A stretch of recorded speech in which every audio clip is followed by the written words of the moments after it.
and this has been one of the most fruitful years of my entire life, way more than I could have ever imagined. Oh, great. Okay.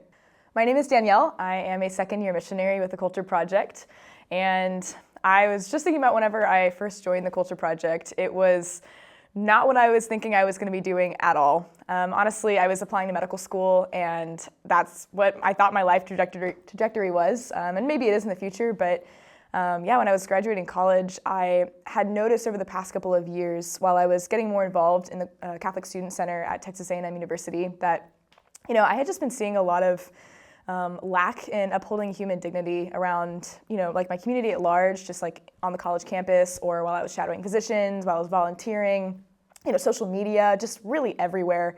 And when I saw that, I felt in my heart that I wanted to do something about it, but I honestly didn't know what to do. I felt like I was at a loss for words. I didn't know what to say. I didn't have the confidence to say it. And as I was, applying to medical school, I just thought there's just this ache in my heart that won't go away, and I don't know what to do about it. And it was just a simple phone call from the Culture Project, and they just told me about the mission, and they invited me into it, and they told me, what they talk about, actually, the things that I was praying about getting to talk about, and having the words to speak about to the people I encounter in my daily life. And I realized it wasn't just an invitation, but it was an answered prayer. And so when I realized that was my calling, I just jumped in, and it has just been absolutely amazing. And I realized too that really, when I joined, but also throughout this past year of mission, that I had been praying for so long that God would make my testimony into something beautiful.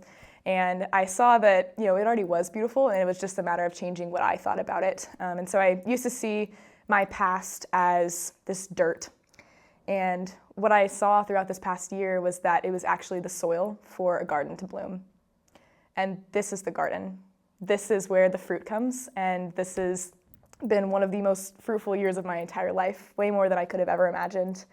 And so just getting to enter into that, believing these things about myself has changed my life forever, because I can't go into the classrooms and tell the students, that they're loved and that they're worthy of the love that they desire, and they have so much worth if I don't believe it for myself. So getting to see that this mission is actually changing the culture, we're actually addressing the problems that young people are facing right now, the very problems that I've experienced in the culture too, that was what I knew I wanted to do with my life. It doesn't matter what I do in the future, this is important, because this is about who I am, what I'm made for, and every single one of us has that question, that longing in our hearts, and it needs to be answered. And so I'm here doing something about it, and I really want everybody to be able to experience that goodness and that freedom and that love that comes with living a life of virtue, because that's what we're called to do, and that's what we're made for.